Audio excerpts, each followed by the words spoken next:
Now, last time we spoke, you did make reference to some nurses doing the conga. I take it they're not still doing the conga? No, well, the picket line has kind of now gone for the day. Essentially, they've all gone home now. They're all here from around 8 a.m. this morning.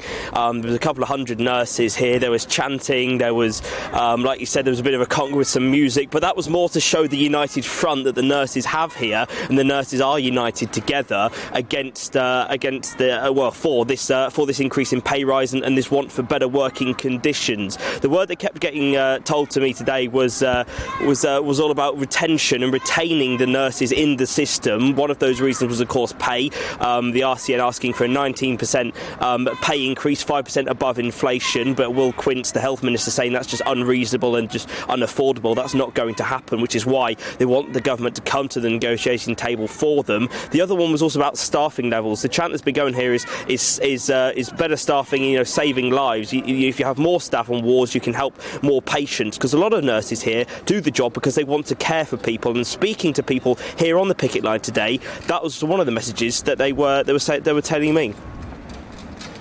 Nurses have been complaining and crying and begging and asking that we need fair pay and safe staffing, but we are working with skeletal staff. We all stretch ourselves across 32 patients, and we do the job of 2-3 people every day. Only the other day I saw an advert for an agency that was offering between £30 and £40 an hour, and that is where nurses are going to. Why don't you just pay us more and we come to work, rather than paying somebody from outside more, and I am here already, you pay me little. The RCN have made it very clear that they will sit down and talk about pay, and Pat Cullen has made it quite clear that there is room for negotiation, but Steve Barclay and Rishi Sunak have not.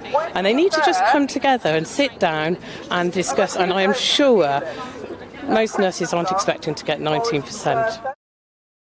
So that's what people here in Birmingham were saying on the picket line a bit earlier today. Of course, one of the other things that was mentioned there was agency workers, and a lot of graduate students aren't going into the NHS, they're going into agencies because of how much more money they can get. But these strikes do have an impact on people, they have an impact on patients wanting care. At the strikes last week, 16,000 appointments and surgeries had to be suspended, and I imagine there's been a similar impact here because of the second day of strike action today. But Pat Cullen, the RCN General Secretary, saying that this could all be wrapped up by Christmas if the government come to the table.